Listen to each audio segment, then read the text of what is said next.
Amados irmãos, a vida espiritual não se resume em uma religião, ou seja, no cumprimento de um conjunto de liturgias vazias ou sacramentos. A vida cristã, ela parte de um pressuposto, que é o relacionamento íntimo e transformador com o Espírito Santo, que nos leva a fazer o que fazemos de todo o coração.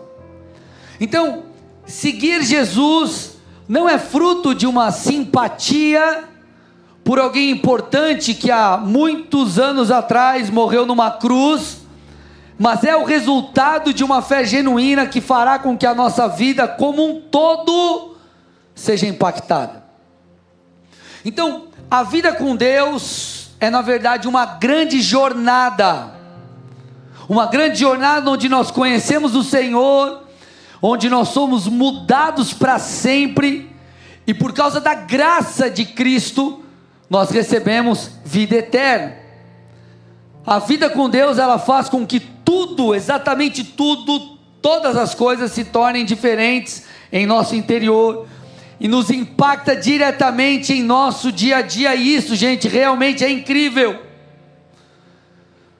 Paulo ilustra muito bem isso.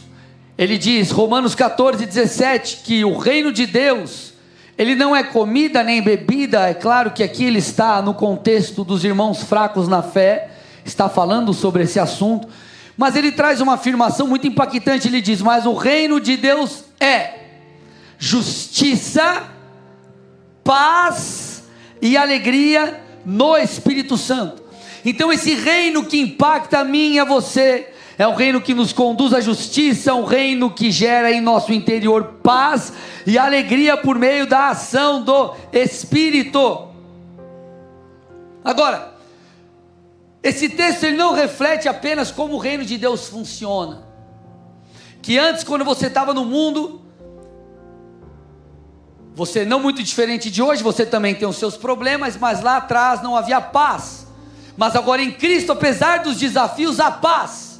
Antes a sua alegria, ela era uma alegria superficial, porque ela dependia de circunstâncias, ou ela era momentânea, e agora, apesar de dias de choro, você percebe que a alegria reina no seu coração. O reino de Deus é justiça, paz e alegria.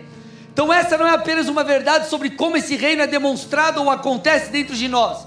Esse texto ele mostra uma verdade bíblica, que existem diversas promessas que ecoam na direção daquele que crê em Cristo, porque a paz para aquele que caminha com Cristo é uma promessa, a alegria é uma promessa, ser justificado por causa de Cristo é uma promessa. Ou seja, amados irmãos, existem muitas promessas que falam ou que devem tocar a minha e a sua vida, promessas nas Escrituras, promessas que o Espírito Santo falou a mim e a você, talvez no seu momento de oração, talvez no momento de adoração, talvez de um culto, talvez através de alguém, promessas ministeriais, promessas familiares, promessas das mais diversas áreas. Existem promessas, vocês estão aqui ou não? Contudo, nós precisamos entender algo. Essas promessas, cada uma das promessas de Deus, em relação a mim e a você, elas sofrerão resistência. Escute o que eu vou dizer: as promessas de Deus sofrerão resistência. Você não pode ser ingênuo, você precisa entender que o mundo espiritual existe. E antes de você pensar, mas a promessa, então, será que Satanás então não quer que eu prospere, ou não quer que isso aconteça, ou aquilo? É muito mais do que o cumprimento ou não de uma promessa. O mundo espiritual existe, e nele há uma guerra de altares. Você precisa entender isso. Na verdade, a guerra espiritual é para, ou você manter-se submisso a Deus, em adoração a Deus, manter a sua devoção a Jesus Cristo, ou você se afastar de Deus. Essa é a guerra principal, essa é a guerra maior. Então a nossa vida ela está cercada por uma guerra cósmica, se assim eu posso dizer.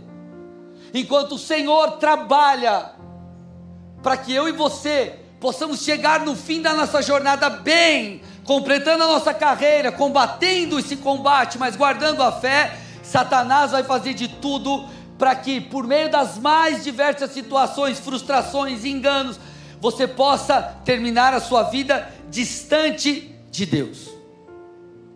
Então existe essa guerra pela minha e pela sua vida.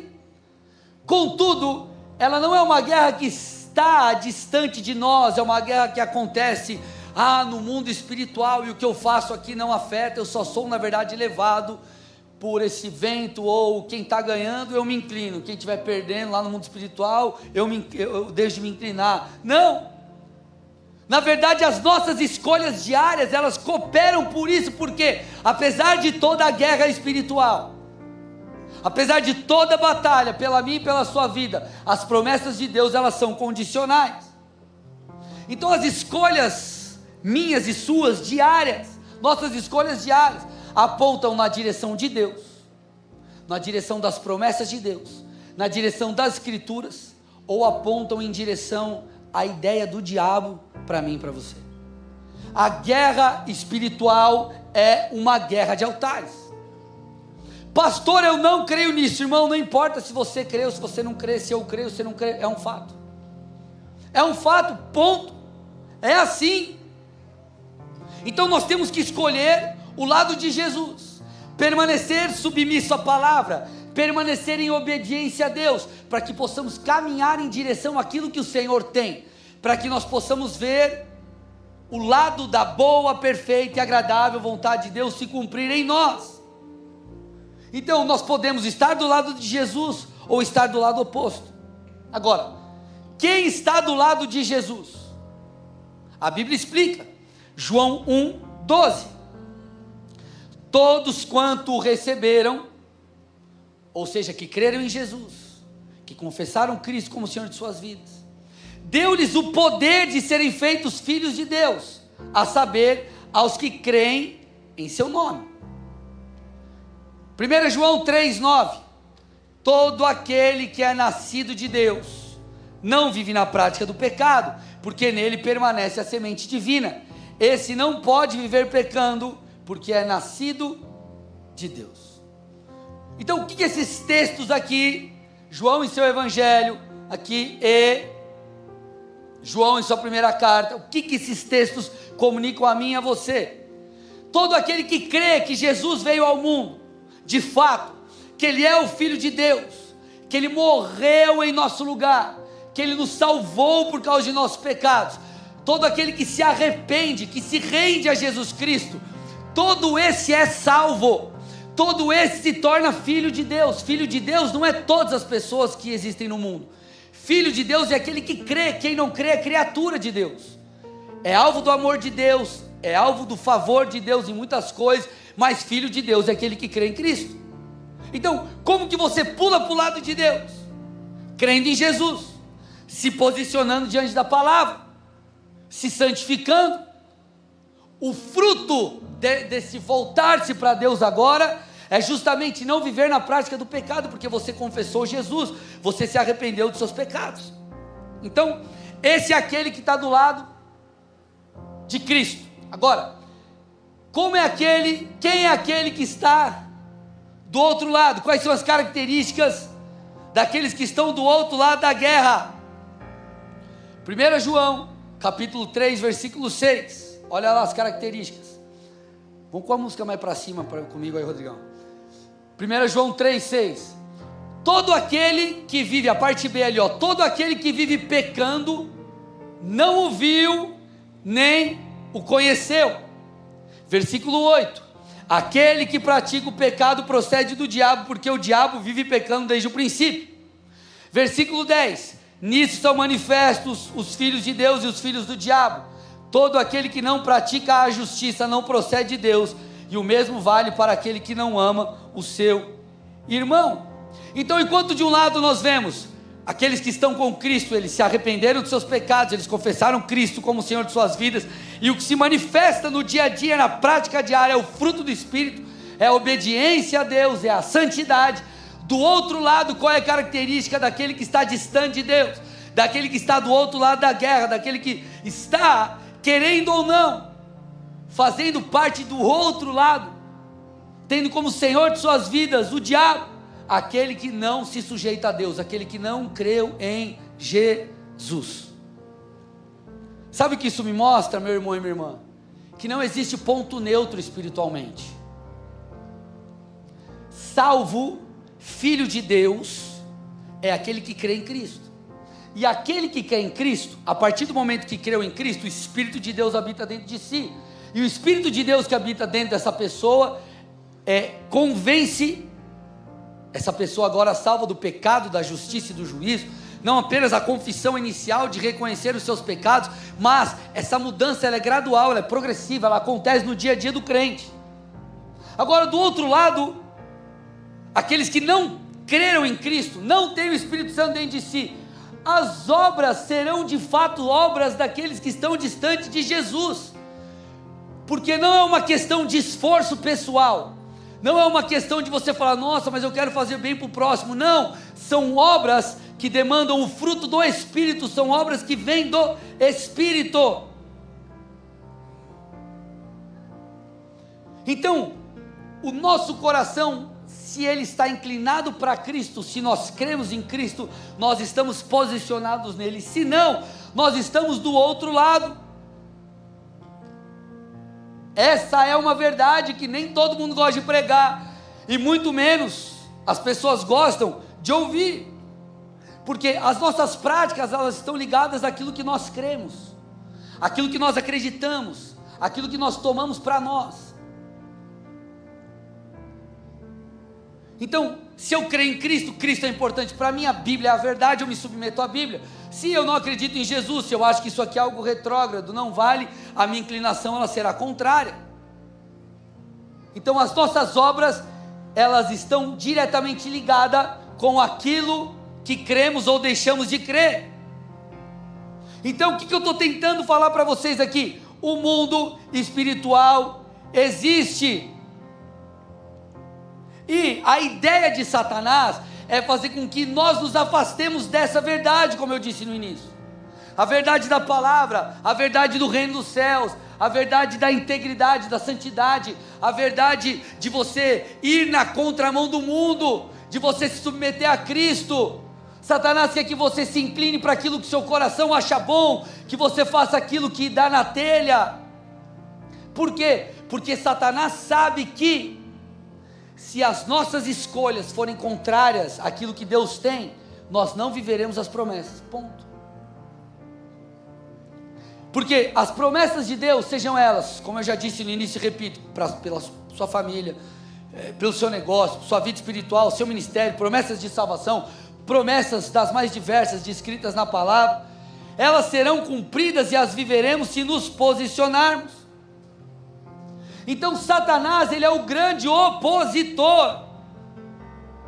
Não seja ingênuo, achando que a vida só depende daquilo que você faz, e não existirá resistência, não existirá operação de engano, não existirá mentiras. Provavelmente eu vou falar isso na próxima mensagem. Entenda uma coisa, amados, Deus é o Todo-Poderoso. Deus pode ser vencido, sim ou não? Deus pode ser vencido, sim ou não? Se Deus não pode ser vencido, por que muitas promessas não se cumprem nas nossas vidas? Ixi, agora bateu biela. Porque, eu já disse e vou repetir, as promessas são, em sua maioria, condicionais. Por isso que Satanás, ele se volta contra nós. Ele não se volta contra Deus. Satanás, ele jamais se voltará diretamente contra Deus, porque Deus não pode ser vencido. Ele não pode ser considerado um inimigo de Deus. Agora, Satanás é nosso grande inimigo. E aí nós precisamos entender isso. Sabe por quê, gente? Tem muita gente que acha que o mundo espiritual é um mar de rosas. Não, está tudo ao meu favor, porque agora eu sigo Jesus, e está tudo bem, e eu não vou ter problemas na minha vida, e agora, pastor, eu sei, Deus prometeu, e porque Deus está do meu lado, eu não vou sofrer resistência alguma. Irmão, é o contrário. As promessas de Deus são boas, são maravilhosas, justamente por isso você vai sofrer resistência. Agora, ou você se torna um crente fraco, que não guerreia, que não luta, que não se levanta, ou você se torna alguém que o Senhor espera, alguém que vai para a guerra, alguém que permanece, alguém que luta pela promessa, alguém que luta pela sua casa, alguém que luta pelo seu ministério, alguém que luta pela sua vida com Deus. Gente, vocês estão aqui ou vocês estão com o almoço na barriga ainda com sono? Hoje eu estou falando de guerra, pelo amor de Deus. Estou falando de cordeirinho, carneirinho. Aleluia! Amém ou não amém? 1 Pedro 5, 8 e 9, olha lá. 1 Pedro 5, 8 e 9 traz esse alerta. E ele diz assim: sejam sóbrios e vigilantes. Olha lá. Outro texto, a Bíblia diz: vigiai e orai. Por que sejam sóbrios e vigilantes? Fica ligado, vigia. Quanta gente, sua avó fala para você: meu filho, vigia meu filho. Aí ó, vigia. Por quê? Porque o inimigo, o diabo, anda em derredor, como um leão que ruge procurando alguém para devorar. Aí ele diz: resistam-lhe firmes na fé. Firme na fé, firmado em Deus. E aí ele traz um alento. Ele diz assim: certos de que os irmãos de vocês espalhados pelo mundo estão passando por sofrimentos igual a vocês. Você já percebeu quando você está vivendo uma luta, você acha que é só com você? Aí você vai para a presença de Deus e fala: Senhor, meu Deus, mas comigo, Deus, a minha vida, a minha casa, Senhor, como se fosse novidade para Deus. Pedro está falando: ó, ei, calma aí, tem um monte de gente passando por também situações. Por que isso serve de conforto, de encorajamento? Porque se outros estão de pé, você também pode. Por isso que ele está dizendo: resista firme, suporte os processos, suporte os dias difíceis, permaneça guerreando. Pastor, eu perdi uma batalha. Se levanta, irmão, porque o Senhor é o nosso Deus, o Deus dos exércitos, o Deus da guerra. Aleluia! Se é para Jesus, vamos lá, tem que ser forte.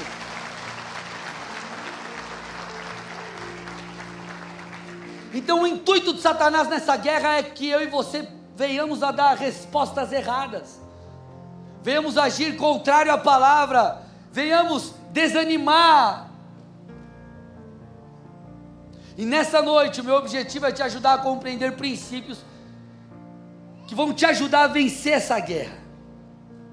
Só que um princípio básico de guerra, de luta, de batalha, enfim, do que quer que seja, é estudar o adversário, sim ou não? Você precisa saber com quem você está lutando.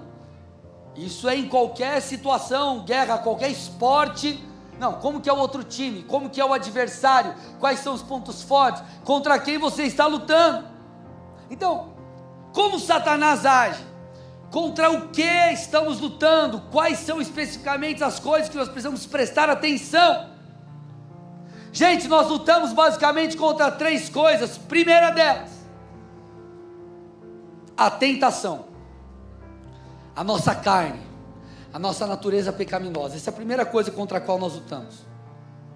Segunda coisa contra a qual você luta, os seres espirituais. Tudo bem? E terceira coisa contra a qual você luta é o sistema desse mundo caído. O sistema caído, a cultura, tudo aquilo que está deturpado, que tenta engolir você, inclinar os seus desejos para aquilo que é pecaminoso, matar a sua fé. Então, a tentação, vamos entender cada um deles. Tentação tem a ver com os desejos da carne, tem a ver com o teu desejo de assistir pornografia, o teu desejo de fazer fofoca, o teu desejo de mentir, o teu desejo de ser ganancioso, o seu desejo de fazer isso, aquilo pelo qual o nosso coração se inclina. aquilo pelo qual o nosso coração começa a gritar, coisas pelas quais a nossa alma, ela está em abstinência, ruim, é claro. Tiago fala sobre isso, Tiago 1, 13 a 15, olha lá. Ninguém ao ser tentado diga, eu sou tentado por Deus. Aí ele continua explicando, porque Deus não pode ser tentado pelo mal, e Ele não tenta ninguém. Então Deus não vai mandar a tentação para ninguém. Então da onde que vem a tentação? Por que eu me sinto tentado? Aí ele continua, cada um é tentado pela sua própria cobiça, olha lá, pelos seus próprios desejos pecaminosos. E aí ele diz, e como que ele faz? Ele vai nos atraindo, nos seduzindo. Então é como uma isca. Só que se nós damos espaço para isso, a cobiça, ela é concebida, o pecado vem, e o pecado, põe no próximo versículo, consumado, gera a morte espiritual. Então o que Tiago está dizendo aqui é, cuidado com você mesmo. Cuidado, guarda alta, irmão, guarda alta, cuidado, é a primeira coisa contra a qual nós lutamos, e muitas vezes nós olhamos para o inimigo que está do lado de fora, e esquecemos de olhar para dentro de nós. Paulo explica sobre os inimigos espirituais, Efésios 6,12, a nossa luta não é contra carne e sangue, não é contra pessoas, mas contra principados e potestades, dominadores desse mundo tenebroso, forças espirituais do mal nas regiões celestiais. Então tem os bichinhos para lutar lá espiritualmente, e também o sistema desse mundo, Tiago 4,4, gente infiel, vocês não sabem que a amizade do mundo, ele não está falando que você não pode ir no estádio do futebol, porque o estádio está no mundo, você não pode, não é isso, está falando, entenda, mundo como um aspecto corrompido, aquilo que é caído, aquilo que é pecaminoso, e está na cultura, está inserido no nosso dia a dia. Então ele está dizendo, vocês não sabem que a amizade com o mundo, a mistura com aquilo que é pecaminoso, é inimizade contra Deus? Então quem quiser tornar-se amigo do mundo, se torna inimigo de Deus. Por isso que Paulo, no versículo 2 de Romanos 12 diz, não vivam conforme os padrões desse mundo, não vivam segundo aquilo que a cultura diz.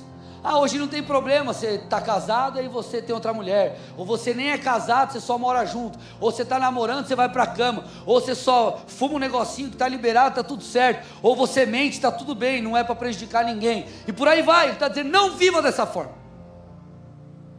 renove a sua mente, mude a sua maneira de pensar, mude os seus padrões, para que você viva a boa, perfeita e agradável vontade de Deus. Então, esses são basicamente os nossos 3 principais inimigos. Nós lutamos contra uma cultura que tenta minar nossa fé, nós lutamos contra inimigos espirituais, e nós lutamos contra a nossa carne. E por que eu preciso definir isso aqui? Para que você entenda com quem você está lutando. Só que hoje, em vez de olharmos para fora, nós olharemos para dentro, porque o primeiro inimigo que nós precisamos vencer é a nossa própria carne, é a própria natureza pecaminosa, aquele velho homem que tenta fazer com que você volte a fazer aquilo que você fazia. É o inimigo, aquela natureza pecaminosa que tenta fazer você voltar a jogar o tigrinho lá, como que é o negócio? O jogo do tigrinho, e acabar com o dinheiro da sua família, apostar e acabar com tudo. Só para vocês darem uma risada, é verdade, mas só para quebrar o gelo aqui. É aquele desejo que quer te guiar em direção ao pecado de novo, é aquilo que tenta fazer de uma forma ou de outra com que você venha calar a voz do Espírito que está dizendo, para de fazer isso, para de fazer aquilo, se sujeita a Deus. Então o primeiro inimigo que nós precisamos lidar somos nós mesmos. Por que eu falo isso para vocês? Porque, gente, santidade é uma arma de defesa, você precisa entender isso. As pessoas não compreendem isso. E elas esquecem que as suas próprias escolhas pessoais, elas afetam o destino profético, elas afetam muitas vezes o que viveremos ou deixaremos de viver. E nós achamos que tudo diz respeito, por isso que eu comecei no início falando que a vida com Deus não é uma vida religiosa, não é um monte de liturgia vazia, sacramentos que você faz, enfim, de qualquer jeito. Não é porque você fez 3 orações a Jesus que Ele vai te abençoar, porque você simplesmente fez isso ou aquilo, e está tudo bem. Deus deseja tocar a nossa vida como um todo, e as nossas escolhas afetam diretamente as nossas vidas. Por isso que Gálatas 5:24 a Bíblia diz: e os que são de Cristo Jesus crucificaram a carne com suas paixões e os seus desejos. Então, parte da vida do crente é crucificar prazeres pecaminosos, prazeres que não são para aquele tempo. Essa é a vida do crente. Isso aqui, esse texto revela como nós temos que lidar com a tentação, crucificando a carne. Pastor, está difícil. Glória a Deus que você está suportando. Pastor, mas eu tenho lutado. Continua, irmão, porque Satanás, ele vai insistir, e se ele insistir, você vai olhar para ele e vai falar: você pode insistir, mas eu não vou desistir, eu não desisto. Você tem que ser mais insistente do que Satanás, porque uma das formas de Satanás te impedir de viver as promessas é fazer com que você fique preso no pecado, e as pessoas não entendem isso. Deus prometeu, Ele vai cumprir. Aí vamos lá, se Deus vai te colocar num lugar de destaque, profissional, por exemplo, empresarial, você acha que Deus está mais interessado em te dar a tecnologia do momento, e com isso você abençoar muita gente? Ou você acha que Deus também está interessado, e mais interessado em você estar ali e ser luz, através da tua maneira de viver a vida? É o ponto 2. Você vai abençoar pessoas através do teu trabalho, através da tua empresa, através dos dons que Ele colocou dentro de você, através das habilidades que Ele conferiu a você. Você vai tocar as pessoas, você vai abençoar a gente, isso é especial. Mas mais do que isso, o Senhor quer que você seja um referencial de ética, um referencial de alguém que ama a Deus, um referencial de alguém que vai, enfim, ser luz no aspecto espiritual para as pessoas. Somos perfeitos? Não. Erramos? Sim. Mas nós caminhamos em arrependimento. Só que as pessoas acham que, não, basta eu ser bom, basta eu ir na igreja, basta eu fazer uma oração, e as pessoas se esquecem desse compromisso de aliança com Deus na sua conduta diária,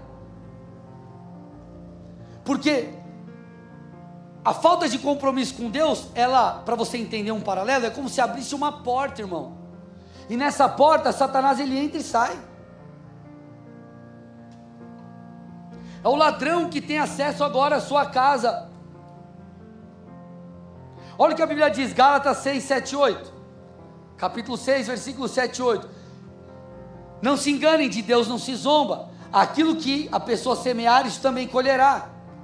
E aí ele diz, quem semeia para a sua própria carne, da carne colherá corrupção, mas quem semeia para o Espírito, do Espírito colherá vida eterna. É óbvio que esse texto ele aponta para as questões de eternidade.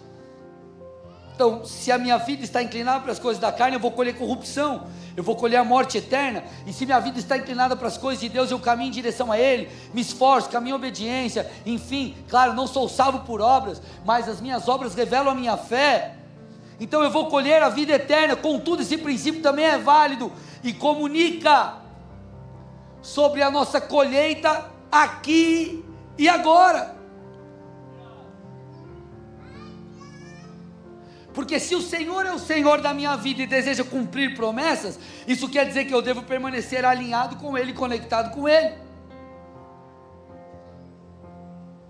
Porque muitos querem viver aquilo que Deus tem para dar, querem receber aquilo que o Senhor tem para conceder, mas não querem ter o compromisso com o Deus que prometeu.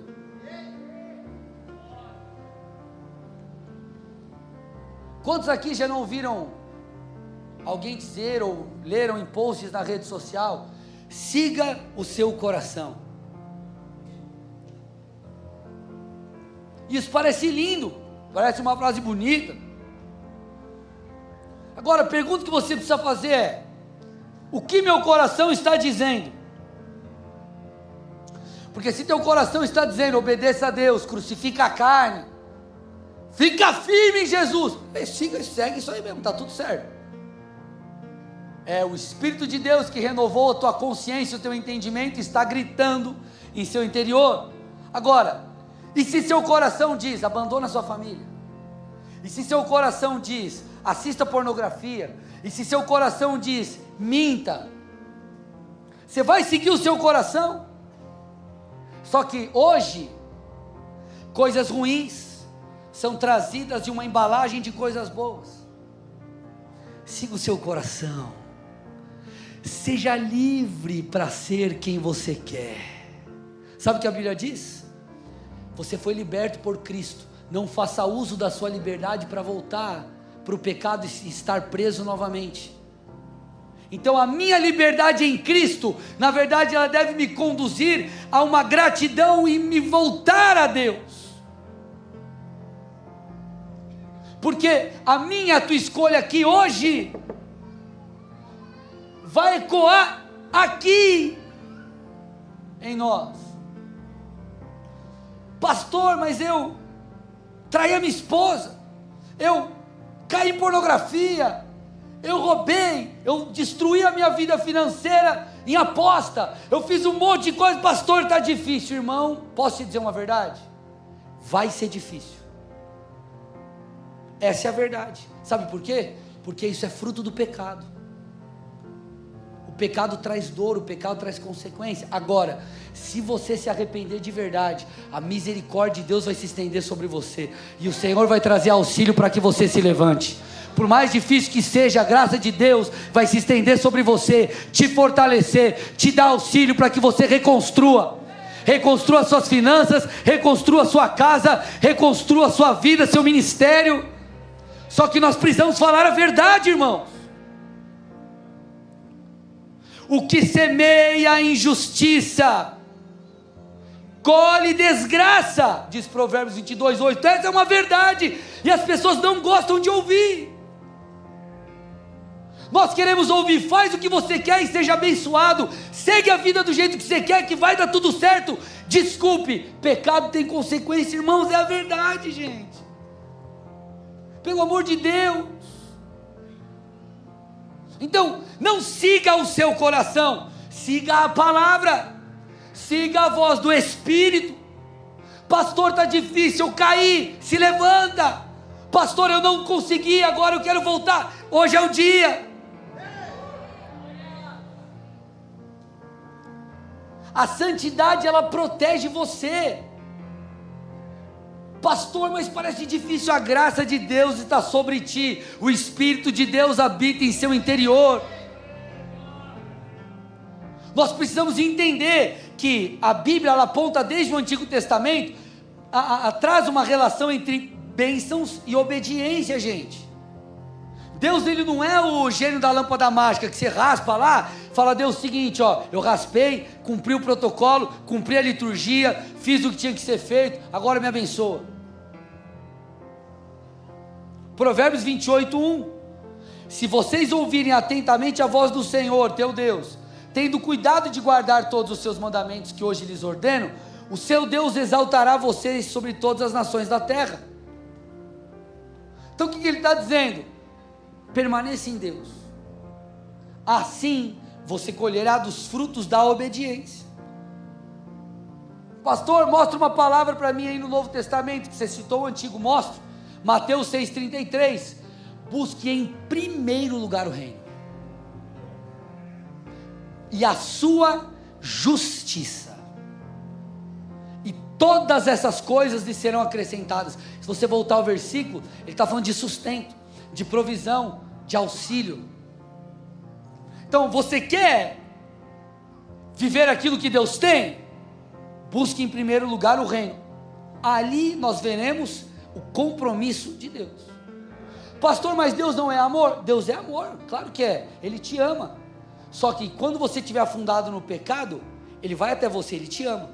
Só que é diferente, Ele não vai para te recompensar por uma colheita, Ele não vai para te recompensar porque você fez um bom plantio. Ele vai para estender a mão em misericórdia para que você se arrependa. É diferente. Pastor, eu não oro, eu não busco a Deus em casa, eu não faço nada disso, mas eu vou no culto e Deus fala comigo. Ok, irmão, Deus fala contigo, mas perceba, Ele sempre está tentando te puxar para perto, você nunca sai do mesmo nível.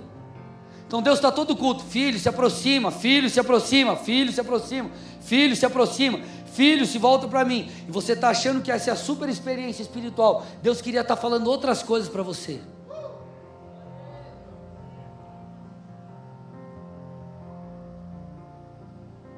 Estou muito duro hoje. Dá para ir ou não? Dia das Mães, gente. Vocês almoçaram bastante, dá para aguentar.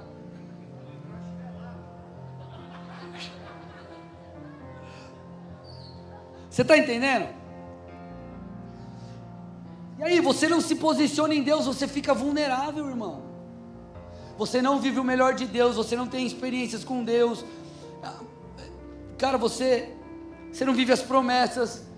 Por quê? Porque você está vulnerável, você está exposto. Então, quer vencer a guerra? Se santifique. Quer vencer a guerra? Obedeça a Deus.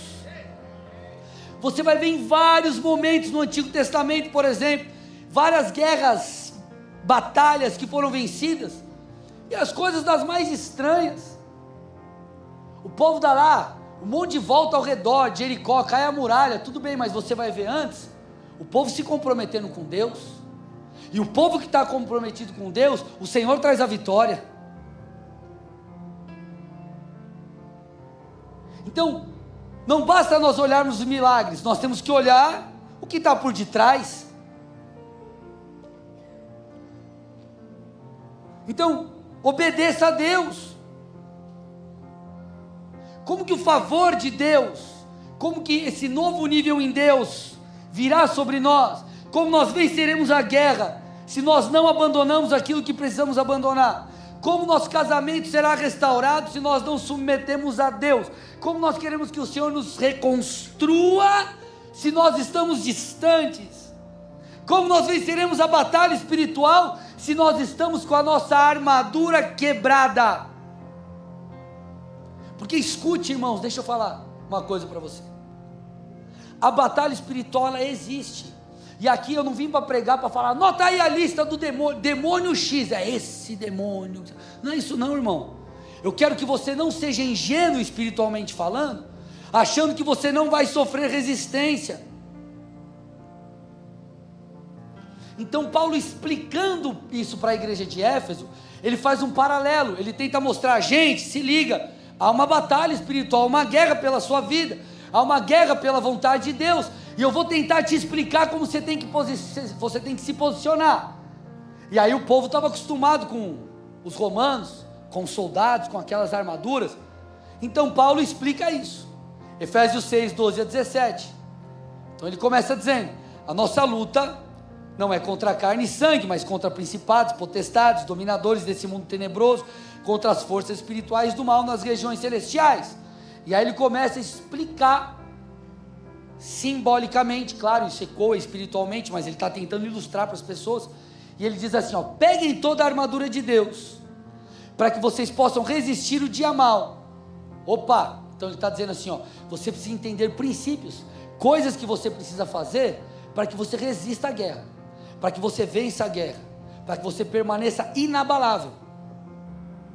E aí ele começa dizendo, portanto, fiquem firmes, e aí ele começa a fazer o paralelo da armadura com as questões espirituais, e ele diz, cingindo-se com a verdade, e vestindo a couraça da justiça, tenham os pés calçados com a preparação do evangelho da paz, segurando sempre o escudo da fé, com a qual poderão apagar os dardos inflamados do maligno, e usem também o capacete da salvação e a espada do Espírito, que é a palavra de Deus.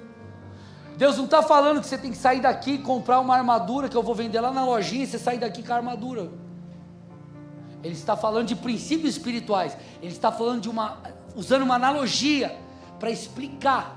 Jesus não falava por parábolas, ele está falando dessa forma. Contudo, cada parte da armadura representa uma verdade espiritual que protege, que blinda, que ajuda na guerra, que traz força, vigor, instrução.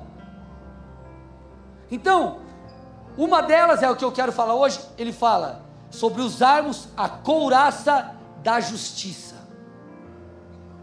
Então imagina, ele está dizendo que a couraça, então você já viu, qualquer soldado aí, qualquer Google que você der aí, você vai ver, a armadura de soldado romano, o que é que seja, couraça, então tipo um negócio que protege o peito, o abdômen e as costas.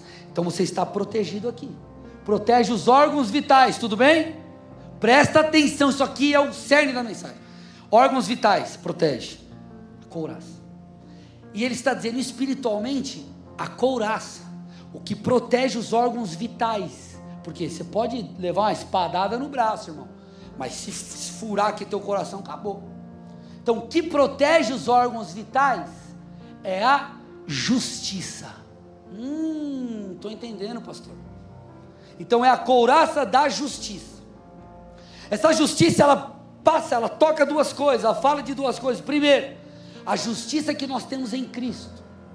Então, o que nos concede vida eterna e não morte. Então, imagina, órgãos vitais, se ele é ferido é morte. O que eternamente nos traz vida e não morte é o sangue de Jesus. É a justiça de Cristo em nós que nos traz vida. Tudo bem até aqui? Mas o que também nos protege e nos impede da morte é a justiça pessoal, é a santidade pessoal, é a nossa postura em Cristo. Sabe o que Paulo está dizendo? Não adianta você estar com a fé aqui, com a espada atacando, se não há justiça na sua vida, você vai morrer. Não, mas eu declaro em nome de Jesus que cai o capeta. Eu sei, pastor, o nome de todos os demônios, pastor, tudo, pastor. Eu tenho fé, pastor, sou uma pessoa de fé, pastor. Tá bom, você está dando espadada, está tentando bloquear, irmão. Primeiro que você levar aqui, morreu. Já era. Morreu. Por quê? Porque, irmão, o que te protege é a santidade. O que te protege é a justiça. Vocês estão me entendendo ou não? Não há acusação contra aqueles que estão em Cristo Jesus. Você precisa estar posicionado em Jesus. Porque o que vai te fazer principalmente vulnerável ao inimigo, tem outras coisas que são importantes, mas o que principalmente te faz vulnerável é a falta de retidão. A falta de retidão.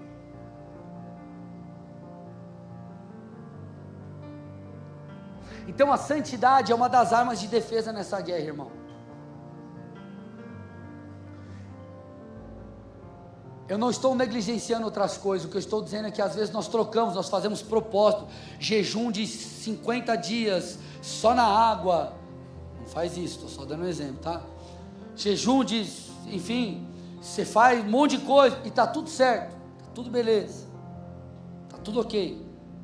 Profetiza, declara, profetiza a palavra, libera, declara a palavra, ora a palavra, e não sei o que, está tudo certo, você está lá, glória a Deus, eu creio, Jesus, eu tenho fé, e você ora, e você pede para 500 mil pessoas orar, é a mãe, a tia, a avó, o primo, o pastor que você conhece, amigo, mas você está lá vulnerável, irmão, em desobediência a Deus, não está buscando a Deus, não segue os princípios da palavra.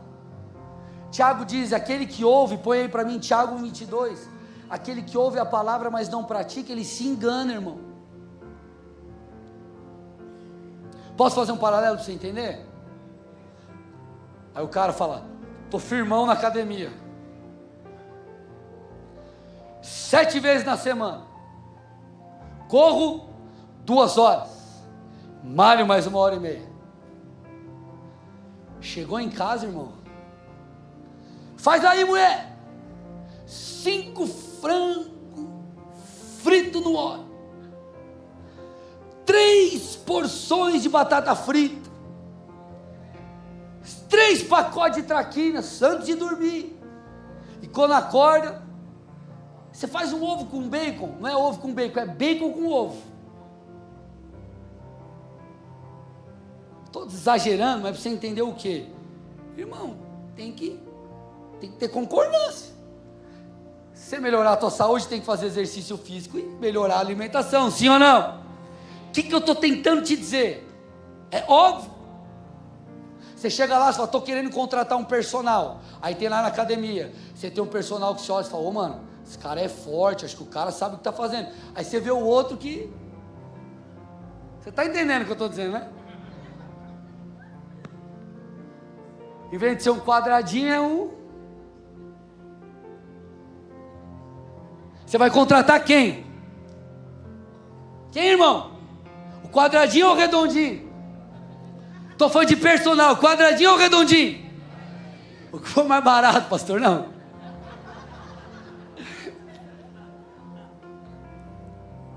Por quê? Porque você fala, cara, esse cara vai me ensinar um negócio que ele pratica. Põe o texto para mim. Tiago 1:22. Se você ouve a palavra, Tiago, o último aí que você colocou. Tiago 1:22. Sejam praticantes da palavra e não somente ouvintes. Por quê? Porque senão você se engana, irmão. Olha lá que coisa. Você se engana. Você se engana.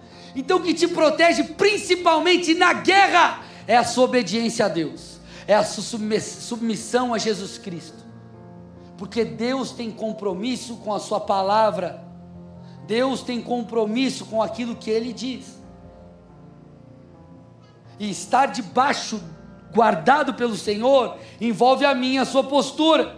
Vocês estão aqui ou não? Então, o que eu estou tentando te dizer antes de eu entrar num negócio bem prático aqui para a gente terminar? A sua vida ela é afetada pelo teu compromisso com Deus e não apenas por suas liturgias, pelo quanto você está orando, está pedindo, está clamando, pelos seus propósitos para que você viva as promessas, pela sua construção pessoal, por você aprimorar o seu dom. Tudo isso é importante, mas você precisa ter compromisso com Deus, senão a guerra jamais será vencida. Vocês estão aqui ou não?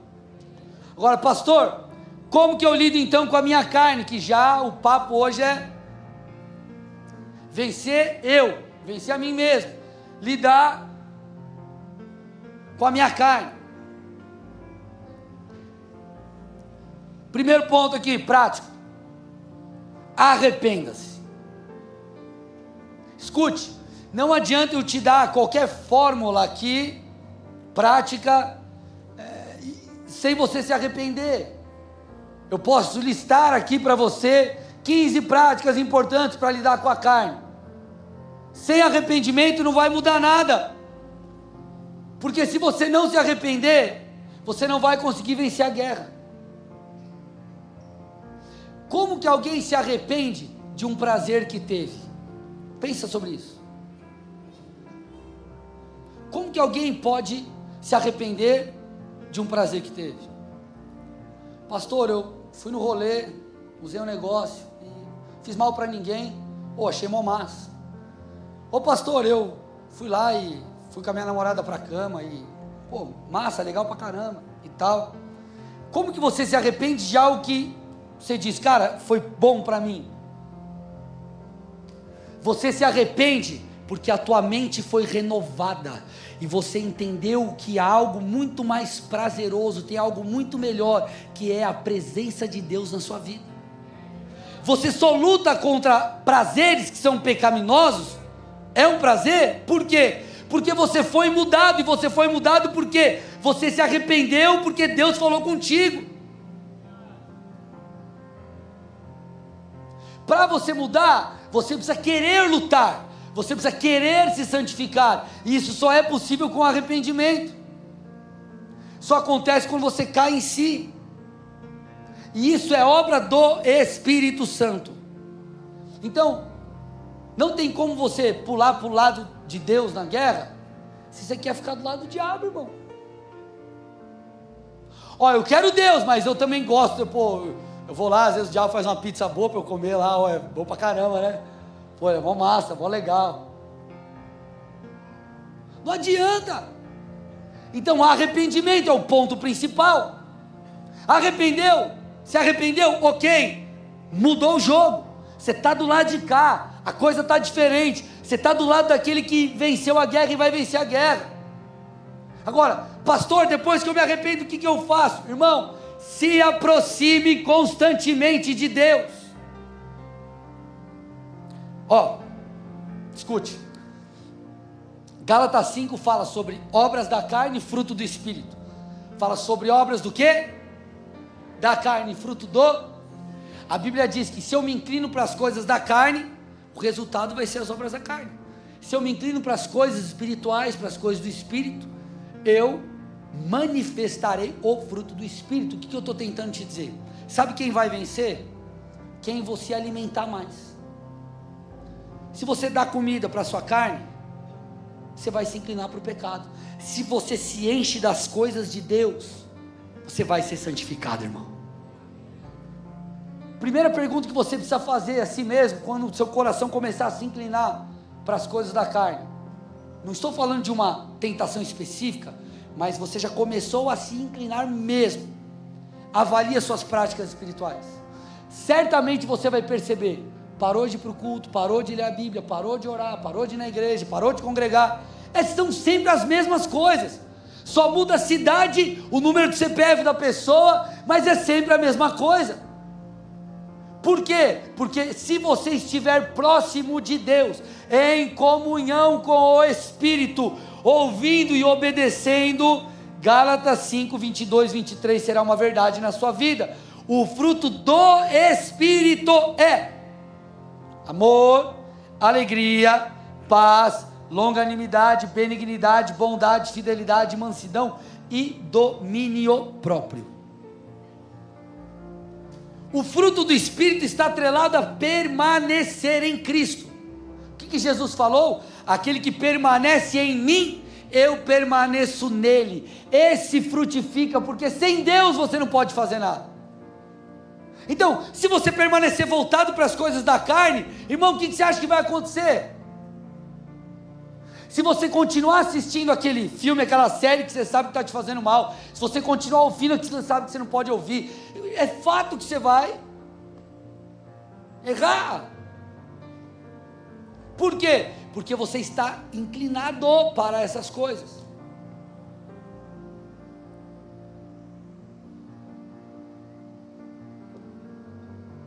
Isso é para qualquer coisa. Você quer fazer um novo esporte? Você quer começar uma nova profissão? O que você começa a fazer? Você vai lá dar um Google, vai no YouTube, fala com algum amigo que pratica aquele esporte, tem aquela profissão, fez aquela faculdade, e você vai começar a se encher de informação sobre aquilo, sim ou não? E se você estiver gostando, daqui a pouco, cara, você vai fazer aquele curso, você vai começar a praticar aquele esporte, você vai começar a fazer aquilo. Por quê? Porque aquilo está alimentando o que você está botando para dentro de você. Assim é nas verdades espirituais. Quer se posicionar como Deus espera, se aproxime de Deus. Leia a Bíblia. Pastor, cheguei agora, como que eu leio a Bíblia? Abre a Bíblia, irmão, pega lá, Marcos, procura lá, livro de Marcos, Evangelho de Marcos, Novo Testamento, você vai no índice da Bíblia, você vai achar, começa a ler lá. Pastor, eu consigo ler meio capítulo, glória a Deus, aleluia, faz isso. Eu não sei nem também como que eu faço, vem no culto, Deus vai falar com você, se aproxime de Deus.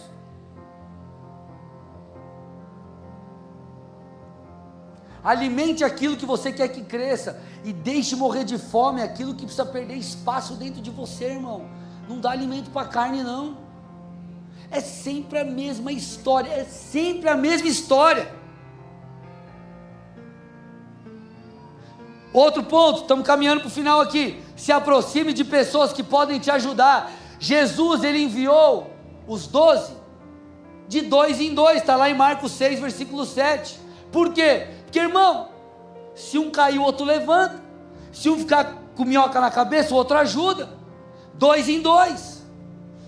Então, não caminhe sozinho. Você está aqui na igreja talvez há muito tempo.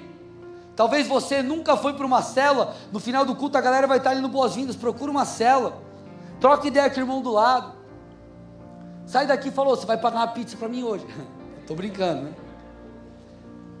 Mas você tem liberdade para falar para alguém perto, falar, ó, o pastor foi usado por Deus agora, hein, ó, você está vendo, né? Hã? Se conecta com gente. Quarto ponto e último. Reconheça a sua fraqueza e fuja.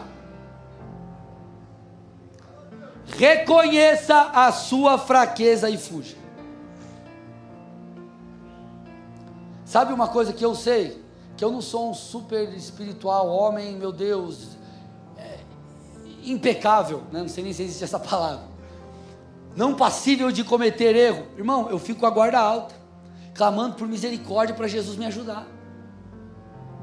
Olha o que Jesus disse, Mateus 26:41, vigiem e orem para que não caiam em tentação, o espírito está pronto, mas a carne é fraca.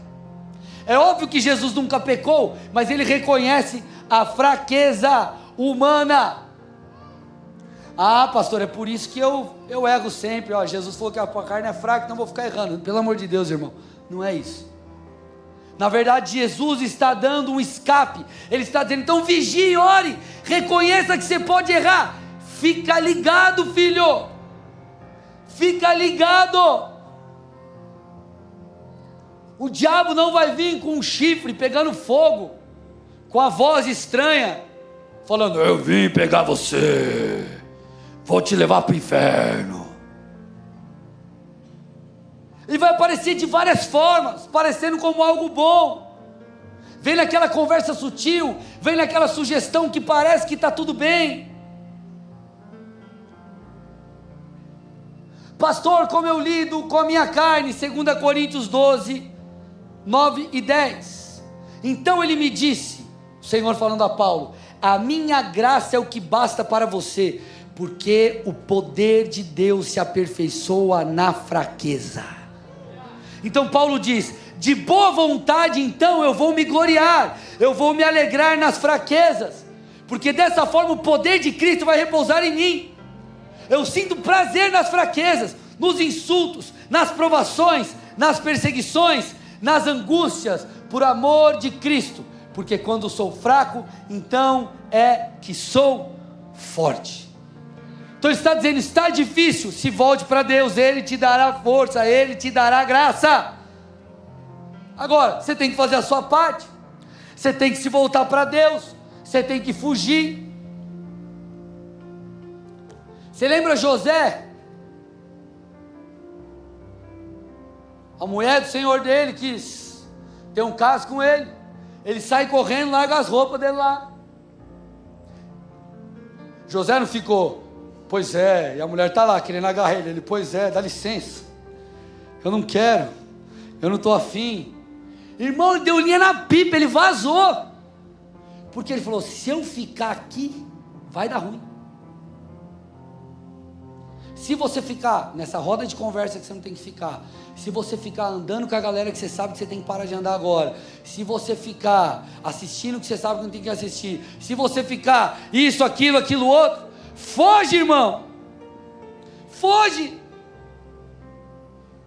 Olha o que Paulo falou para Timóteo, ele está ensinando um camarada que era pastor, para o pastor.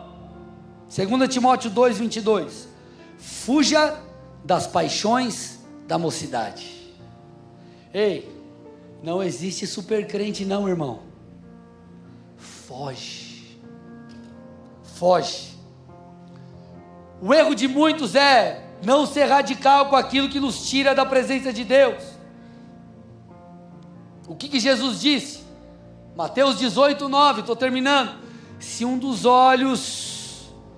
seus olhos leva você a tropeçar, arranque e jogue-o fora.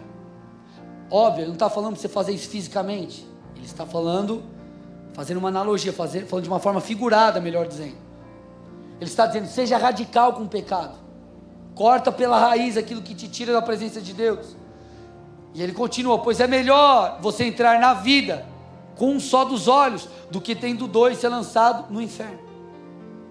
Então o que você precisa abrir mão hoje? O que você precisa fazer? Porque talvez você está tentando guerrear uma guerra, e você tem várias partes da sua armadura, mas você está sem a couraça, irmão, e você vai morrer, vai dar ruim, não vai dar certo. Nós estamos em uma batalha espiritual, nós estamos em uma guerra de altares. Enquanto Deus quer que você se aproxime dele e se posicione, Satanás espera que você se afaste de Deus, e ele vai fazer de tudo para isso acontecer. Não seja ingênuo, achando que a vida com Deus será sem desafios, sem guerras, sem pedras no meio do caminho. Por isso que Jesus disse, Mateus 10,16: eis que eu os envio como ovelhas para o meio de lobos. Portanto, sejam prudentes como as serpentes e simples como as pombas. O que você tem que fazer? Levantar a sua espada e ser radical, irmão. Mateus 11,12: desde os dias de João Batista até agora, o reino dos céus sofre violência, e os que usam de força se apoderam dele. Sabe o que ele está dizendo?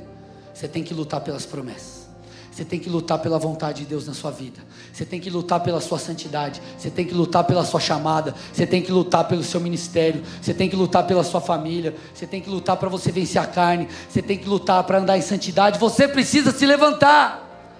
Deus está nos chamando para guerrear, Deus está nos chamando para nos posicionar. Escute, igreja, é uma batalha espiritual, há uma luta pela sua vida, há uma luta pelas promessas, e a nossa omissão, a nossa passividade nos impedirá de chegar onde Deus quer. A vida espiritual, ela nunca foi desassociada da prática. Fé não é um aspecto intelectual. Você não tem que sentar, ler a sua Bíblia e falar: nossa, que legal, eu aprendi isso. Não, você precisa ler a Bíblia precisa transformar você por dentro, você precisa levantar daquele lugar e colocar em prática o que a Bíblia está dizendo. Você precisa viver a Escritura. Deus tem muita coisa para fazer na sua vida, mas há uma guerra, há uma batalha. E talvez você está perdendo, não é porque você não tem buscado, não é porque você não tem feito o que tem que ser feito no aspecto de práticas, não é porque você parou no tempo, você tem caminhado em direção a desenvolver o seu chamado, mas você está ou sem a sua couraça, ou com ela cheia de furos e de rasgos, irmão.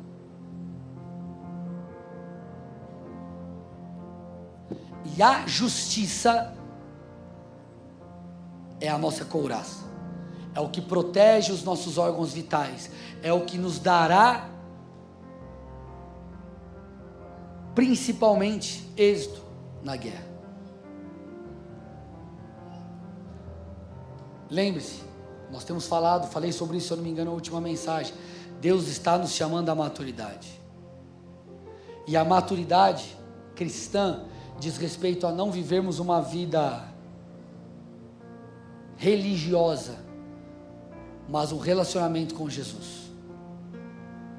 Desde o início do ano eu tenho trazido muitas mensagens encorajadoras, mas pelo menos nesses 2 últimos cultos, Deus tem nos confrontado em amor. Por quê?